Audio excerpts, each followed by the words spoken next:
Anakapalli MP అభ్యర్థిగా మీలో ఒకడిని, మీ లోకల్ని బీసీ వర్గాలకు చెందిన అన్నను ముత్యాల నాయుడును మీలో ఒకడిని మీ అభ్యర్థిగా, మన అభ్యర్థిగా ముత్యాల నాయుడును ఎంపీగా నిలబెడతా ఉన్నాము. మీ చల్లని దీవెనలు, మీ చల్లని ఆశీస్సులు అన్నపై ఉంచవలసిందిగా సవినయంగా కోరుతా ఉన్నాను. మంచివాడు, సౌమ్యుడు, మీ అందరికీ మంచి చేస్తాడు. డిప్యూటీ సీఎంగా కూడా మీ బిడ్డ క్యాబినెట్లో గొప్ప పాలన ఇచ్చాడు అని కూడా ఈ సందర్భంగా చెప్తా ఉన్నా. నర్సీపట్నం నుంచి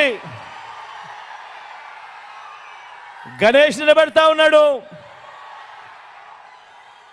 యువకుడు, ఉత్సాహవంతుడు, సౌమ్యుడు, మంచి చేస్తాడన్న నమ్మకం పూర్తిగా నాకుంది. మీ చల్లని దీవెనలు గణేష్పై ఉంచవలసిందిగా సవినయంగా ప్రార్థిస్తా ఉన్నా. అనకాపల్లి నుంచి భరత్ నిలబెడతా ఉన్నాడు. యువకుడు, ఉత్సాహవంతుడు, మంచి చేయడానికి ఆరాటపడతా ఉన్నాడు. మీ అందరి చల్లని దీవెనలు, ఆశీస్సులు భరత్పై ఉంచి ఈ యువకుడిని ఆశీర్వదించవలసిందిగా మీ అందరితో కూడా సవినయంగా కోరుకుంటా ఉన్నాను. చోడవరం నుంచి ధర్మశ్రీ అని నిలబడతా ఉన్నాడు. మంచివాడు, సౌమ్యుడు, మీ అందరి చల్లని దీవెనలు, ఆశీస్సులు అన్నపై ఉంచవలసిందిగా సవినయంగా ప్రార్థిస్తా ఉన్నాను. పెందుర్తి నుంచి అదీప్ నిలబడతా ఉన్నాడు. పొట్టివాడైనా గట్టివాడు, మంచివాడు, సౌమ్యుడు, మంచి మనసు కూడా ఉంది. మీ చల్లని దీవెనలు, ఆశీస్సులు అదీప్పై ఉంచవలసిందిగా సవినయంగా మీ అందరితోనూ వేడుకుంటా ఉన్నాను. పాయికరావుపేట నుంచి జోగులను నిలబడతా ఉన్నాడు. మంచివాడు, సౌమ్యుడు, మనసు మాత్రం వెన్నే అని మాత్రం ఖచ్చితంగా చెప్తాను. మీ చల్లని దీవెనలు, ఆశీస్సులు అన్నపై ఉంచవలసిందిగా సవినయంగా కోరుతా ఉన్నాను. యలమంచిలి నుంచి కన్నబాబును నిలబడతా ఉన్నాడు. మంచివాడు, సౌమ్యుడు, ఎప్పుడూ కూడా మంచి చేస్తాడు. కొద్దిగా అప్పుడప్పుడు మాటలు కటువుగా ఉన్న మనసు మాత్రం వెన్నే.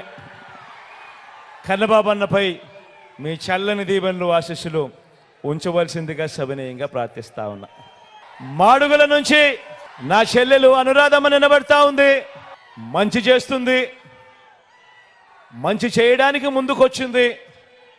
మీ చల్లని దీవెనలు, ఆశీస్సులు నా చెల్లిపై ఉంచవలసిందిగా సవినయంగా మీ అందరినీ కూడా ప్రార్థిస్తా ఉన్నాను. మన గుర్తు ఎక్కడో ఎవరికైనా మన గుర్తు మర్చిపోయి ఉన్నా, తెలియకపోయినా, మన గుర్తు ఫ్యాను. అక్క, మన గుర్తు ఫ్యాన్ అక్క. అక్కడున్న చెల్లెమ్మలు, అక్కలు మన గుర్తు ఫ్యాన్ అక్క. చెల్లెమ్మ అక్కడమ్మ మన గుర్తు ఫ్యాన్ తల్లి. అన్న మన గుర్తు ఫ్యాను, మన గుర్తు ఫ్యాన్ అన్న. మంచి చేసిన ఈ ఫ్యాను ఎప్పుడూ ఇంట్లోనే ఉండాలి. చెడు చేసిన సైకిల్ ఎప్పుడూ ఇంటి బయటే ఉండాలి.